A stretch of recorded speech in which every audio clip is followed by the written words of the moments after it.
Magandang araw mga kaibigan. Bigyan natin ngayon ng opinion reaction itong post ni Lance Duterte 10 minutes ago. Tungkol ito sa batuhan ng maaanghang na salita between Mayor Baste Duterte at PNP Chief General Nicolas Torre. Okay. Ito, basahin ko yung post. Well, totoo nga. Di naman bobo ang ating mga kababayan, kaya alam namin kung ano at sino ka ngayon sa gobyerno ang maging pitbull. So ito, yung pinost dyan yung exact word ni General Torre para kay Mayor Sebastian Duterte. Okay, simulan natin ha. Ang unang nagsalita si Mayor Baste, sabi niya history daw itong si Torre dahil 3 promotion ang napagdaanan niya in less than a year. Sumagot naman si General Torre na back to you. Sabi niya, yung tatay mo ang nagsimula nito, 1-star general lang si Bato. Prinumot niya kaagad to 4-star. Yan na, batuhan na sila ng salita. At ito yung huling pahayag ni General Torre. Basahin ko ha. Hindi siya marunong magbasa Siya, meaning si Mayor Baste.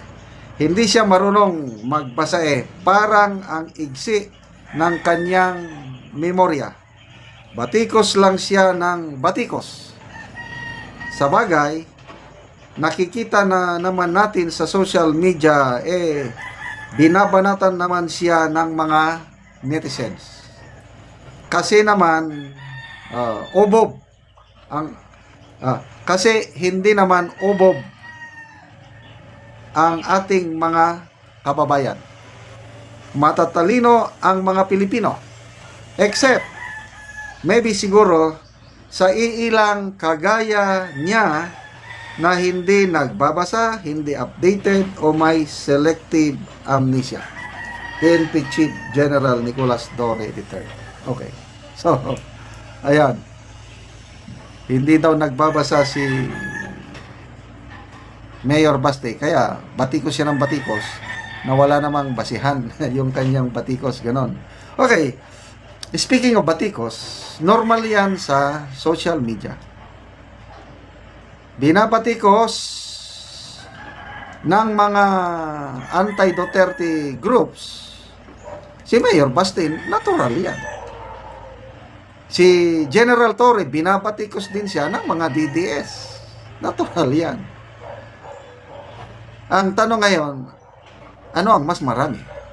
Ang maka Marcos, maka Duterte, o mga neutral lang? Baka ito, i-review lang natin ha. Sa research na ginawa ng WR numero, I think April, na survey nila, sa mga respondents tinanong, how do you identify yourselves politically? Kanino ka kumikiling? Marcos, Duterte, Leni, or what? Ang finding sa survey, 40% sa respondents nagsabi they consider themselves Duterte. 15% lang ang nagsabi maka Marcos sila. 11% ang nagsabi maka Leni or Dilawan sila. 31% ang neutral. So, ano yung sinasabi ni General Torre na kokonti lang? Sabi niya, matatalino ang mga Pilipino except maybe siguro sa iilan. No, itong iilan, yung mga DDS. Iilang kagaya niya na hindi nagbabasa, hindi updated, o may selective amnesia. This is research. Survey ito. At napatunayan sa eleksyon. Tingnan niyo yung nanalo. 5 kandidato ng PDP. Kakaunti ang nanalo sa wala pang machinery ang PDP Walang ayuda. Ang alyansa nasa kanila ang lahat. Tapos yun lang, lilima lang nanalo. So, to me, kung sa ganyang pagbatikos, mas marami ang bumabatikos sa kanila. But normal yan yung batikos. Huwag ka na lang pumasok sa larangan ng social media kung ayaw mong mabatikos. So, sino ang it's a matter of time. We will be judged by history, by time, kung sino ang gumagawa ng tama, sino ang gumagawa ng mali. May nabasa akong post kanina, tinanong ng media si General Torre kung handa ba siyang makipag-ayos, ariglo sa mga Duterte. Wow, ang ganda ng sagot niya. Hindi katulad ng Pangulong Marcos Jr. na sabi niya na reconcile. Oo, ayoko ng gulo. Hanggang binatiko siya dahil ayaw niyang ng mga kondisyon. Ito, sabi ni General Torre, hindi ko naman sila o Duterte personal na kaaway. Ako, I'm just doing my job. Nautusan lang ako. May kanya-kanyang role to play tayo sa drama ng buhay. So, hindi ito personalan. Which I agree. Sumusunod lang siya sa utos. Ang problema, sinunod niya ang utos ng kanyang itong administrasyon, ay nasakta ng mga Duterte.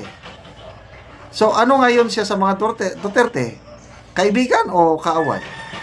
Natural, kaaway siya ng mga Duterte. Ano si Torre sa mga nagmamahal sa mga Duterte? Kaibigan o kaaway?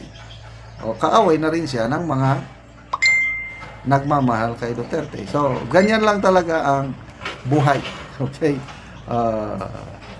So, nasa inyo na kung sino ang may selective amnesia o sinong hindi nagbabasa, Mayor Basti ba o si General Torre. Salamat sa inyong pagsubaybay mga kaibigan sa ating channel. Nakakatulong kayo na sa Tribong Talandig. At ang income natin sa channel na ito is namimigay tayo ng libreng yero at pako sa tribo para maayos naman ang sira-sira nilang tahanan. Panoorin nyo ang video na ito.